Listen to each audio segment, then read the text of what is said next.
Al abordar la resolución de la Suprema Corte de Justicia de la Nación contra el Plan B de AMLO y la reforma al Poder Judicial, el pusilánime y traidor Miguel Ángel Mancera, del desahuciado PRD, señaló con demagogia y servilismo a los poderes fácticos que en el Senado se advirtió sobre las disque violaciones al procedimiento legal de la reforma electoral. Además, refirió con hipocresía que la Suprema Corte tiene la responsabilidad de ser un contrapeso y destacó que esta institución trasciende las legislaturas y los intereses, por lo que debe ser fortalecida. Debemos seguir defendiendo a la Suprema Corte, espetó finalmente. Tras escuchar al traidor y a su bloque de prianarcos, Gerardo Fernández Noroña, diputado del PT, afirmó contundente que la Suprema Corte de Justicia es golpista. Hoy el pueblo está agraviado porque no hay justicia en el país, se venden sentencias. No puede ser que 11 personas puedan más que el pueblo soberano, el cual nos dio la representación. Viven del pueblo y lo traicionan, sentenció. Añadió tajante que la actuación de la Corte obedece a decisiones políticas y no jurídicas. Le hacen la tarea a la oposición y contradicen sus resoluciones jurídicas. La Corte tiene la tesis de que hay que ir al fondo, no a la forma, por lo que advirtió que vamos a hacer una serie de reformas al Poder Judicial, le vamos a quitar sus privilegios. Se necesita desvergüenza para defender a un poder contrario a la impartición de la justicia. Nosotros defendemos la justicia, finalizó contundente para destrozar al perredista con todo y su MacPrian. Veamos enseguida cómo el doctor Noroña le receta su medicina al cadáver político Mancera, junto a sus patrones del PRIAN, por festinar el golpismo de la tremenda corte, dominada por el poder del señor X. Gracias, presidente. Compañeras legisladoras, compañeros legisladores. Han sido muchas las reformas que se han dado en materia electoral y muchas por las cuales ha luchado la oposición. Y por supuesto que siempre han tenido una repercusión positiva en la vida democrática del país. No es que estemos en contra de que haya reformas en materia electoral y que se puedan perfeccionar las que se tienen. Es que aquí, en el Senado, se advirtió de las violaciones a procedimiento que precedían a estas que hoy nos ocupan. Hoy por eso, a nombre propio y del grupo parlamentario del PRD, quiero reconocer el trabajo que han realizado las ministras y los ministros de la Suprema Corte de Justicia en el debate, en lo que se ha dado en el debate. Y por supuesto, de manera señalada, la votación final. Una votación final que ha dejado de manifiesto lo que en este pleno se señaló. Una votación final que ha dejado de manifiesto el equilibrio que debe existir entre los poderes. La Suprema Corte de Justicia es, por supuesto, quien tiene esta responsabilidad. La responsabilidad de ser un contrapeso. En el bloque de contención lo que se hizo fue acudir precisamente a este poder para hacer valer un contrapeso, para dejar claro que se habían vulnerado procedimientos que trascienden a la vida, y en este caso a la vida electoral del país. Para que no se pueda abusar del poder, es preciso que el poder detenga al poder, así lo sostuvo Montesquieu.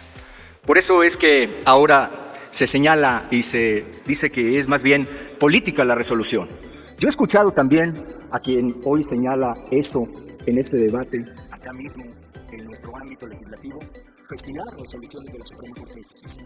¿Cuál es la diferencia de unas y de otras? Es el mismo tribunal. Son resoluciones, pues, que a veces no dejan satisfechos a todo el mundo. Pero hoy esta resolución me parece que ha dejado claro lo que ya había sostenido la Corte desde 2021, donde dijo, por regla general, cualquier acto o omisión de autoridad del Poder Legislativo no puede ser considerada como intralegislativa, sin valor de ley. Son justiciables cuando se afecte algún derecho, salvo los supuestos excluidos de manera concreta por la propia Constitución. En este caso, han señalado de manera contundente cuáles son las violaciones a procedimiento que se encuentran acreditadas, que rompen los principios constitucionales del Estado mexicano y, por supuesto, que afectan a la labor legislativa. Han dejado claras las violaciones que inciden en la calidad democrática, por supuesto, de el quehacer político de nuestro país y de las propias fuerzas políticas que lo integran.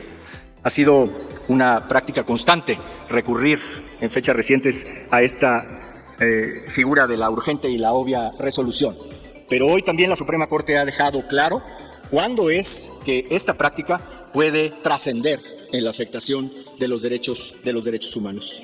Y quiero agregar que esta resolución, al estar apegada y al cumplir, por supuesto, con lo que señala la propia Suprema Corte de Justicia, está formando un precedente Un precedente porque ha sido una votación mayoritaria y deberá de atenderse por todas las autoridades a que les resulta obligatoria y para las subsecuentes discusiones y para los subsecuentes debates. Me parece que hoy ha quedado claro que México tiene esta división de poderes y hoy ha quedado claro también que debemos seguir defendiendo la Suprema Corte de Justicia. Es una institución que trasciende más allá de las legislaturas, que trasciende más allá de nuestros intereses y que debe ser fortalecida porque es el último dique, es la última luz al final del túnel. Nosotros reconocemos el trabajo de la Suprema Corte de Justicia en todo lo que vale. Es cuanto, presidente. Gracias. Gracias, senador presidente. Resulta que la tremenda Corte de Tres Patines se quedó corta. Lo malo es que esta Suprema Corte de Injusticia ni siquiera es de humor negro ni de humor involuntario. Es una corte golpista. Como la oposición no tiene mayoría ni la tendrá, no puede ganar las elecciones ni las ganará, requiere de algo que lo saque a flote. Y ese algo es lo que queda del poder conservador, lo que queda del poder corrupto, en absoluta descomposición. Si recorrieran sus territorios, se darían cuenta que el pueblo está agraviadísimo porque no hay justicia en este país.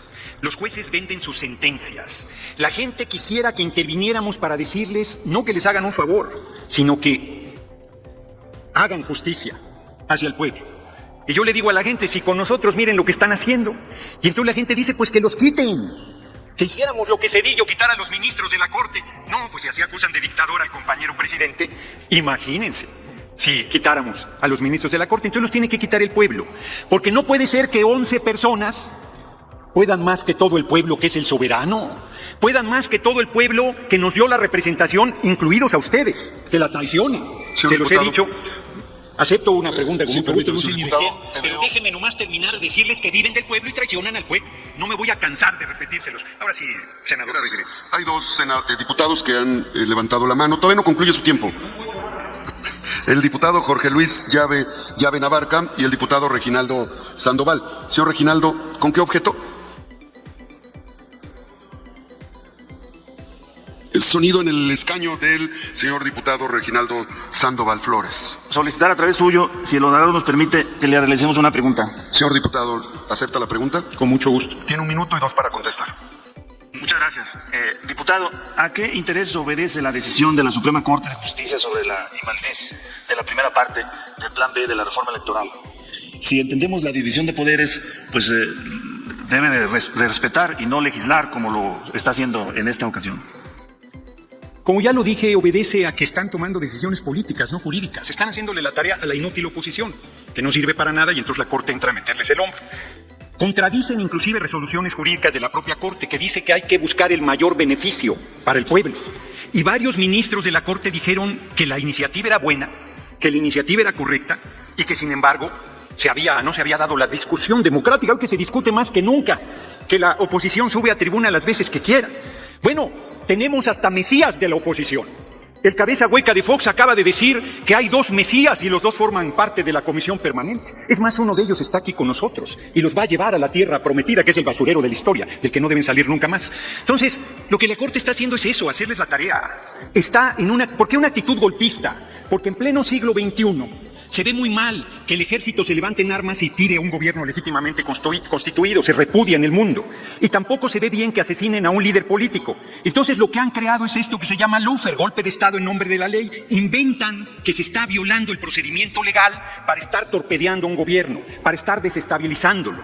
De hecho, metieron cualquier cantidad de amparos y se los concedieron para parar la construcción del aeropuerto internacional Felipe Ángeles. Para lo que les sirvió, ahí está el aeropuerto, tengan para que aprendan. Y luego han buscado detener el Tren Maya y tampoco han podido. En diciembre el compañero presidente va a entregar el Tren Maya. Y ahora están buscando paralizar al legislativo. Como no pudieron evitar que tuviéramos mayoría, decían que nos lo iban a quitar en la elección de 2021, y somos mayoría, ahora nos hacen, como bien dicen los abogados, chicanadas. Dan tiempo de respuesta. Pero ¿Hay sí, otra pregunta muy bien. o quiere usar el tiempo que le resta? No, la otra pregunta. Acepto la otra pregunta. Muy bien. El diputado Jorge Luis tiene 1 minuto para formular pregunta.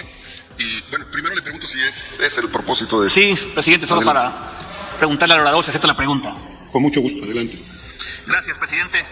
Al diputado que está en el uso de la voz, quisiera preguntarle si la resolución de ayer de la Corte, que entendemos todos que es un órgano de control constitucional, que debió haber entrado al fondo de las leyes, analizar de fondo las leyes. Y solamente se fue por lo encimita, por lo que le buscó una salida fácil, pues, a la resolución y sacar una resolución no legal ni judicial, sino política. ¿Considera usted que lo determinado ayer dentro de lo que se denomina golpismo judicial? ¿Y por qué, diputado? Adelante, señor diputado. Sí, absolutamente sí. Cuando se hizo la reforma constitucional en materia energética que entregó el petróleo y el mercado de la electricidad al capital extranjero, la Cámara de Diputados resolvió esa reforma constitucional en 12 minutos, en una sede alterna, atropellando no solo todos los procedimientos, sino cerrando toda posibilidad de un debate democrático. Y la Suprema Corte cayó como momia. Como están calladitos ahorita los de la oposición, ya les dijeron, no le estén tocando el nervio al Noroña porque se los pone como dados. Entonces ahora están calladitos, recibiendo su medicina, muy disciplinados. Ya les traía yo su pasiflorina, pero no es necesario, ya están tranquilos. Por más que se vengan a tribuna a decir que faltan medicamentos, a ustedes no se preocupen que nunca les va a faltar su medicina. Se les vamos a dar hasta para llevar todo el tiempo. Entonces, el yerberito llegó. Aquí les tengo. Entonces, es cierto, la Corte tiene la tesis, ya están empezando a inquietar. La Corte tiene la tesis de que hay que ir al fondo, no a la forma. Y les importó nada porque la Corte es como la chimoltrufia. Como dicen una cosa, dicen otra, la contraria. Son los primeros violadores del marco constitucional, cobran creo que 600,000 pesos mensuales. Cuando todavía hay mexicanos que no pueden comer 3 veces al día, estos angelitos cobran 600,000 pesos mensuales. Y tienen un fideicomiso, vamos a ir por el fideicomiso. Van a ver, ya llegaron a su límite. Vamos a hacer una serie de reformas al Poder Judicial, les vamos a quitar sus privilegios y los vamos a... No se dan cuenta, la oposición no se da cuenta que el último reducto que le queda lo está haciendo Pinole por estarlo usando facciosamente. No se da cuenta de la enorme... Concluyó su tiempo de respuesta, señor diputado. Muy bien, y pero tiene todavía tengo tiempo. un minuto para concluir su exposición. Suficiente. No se dan cuenta de la enorme irritación del pueblo.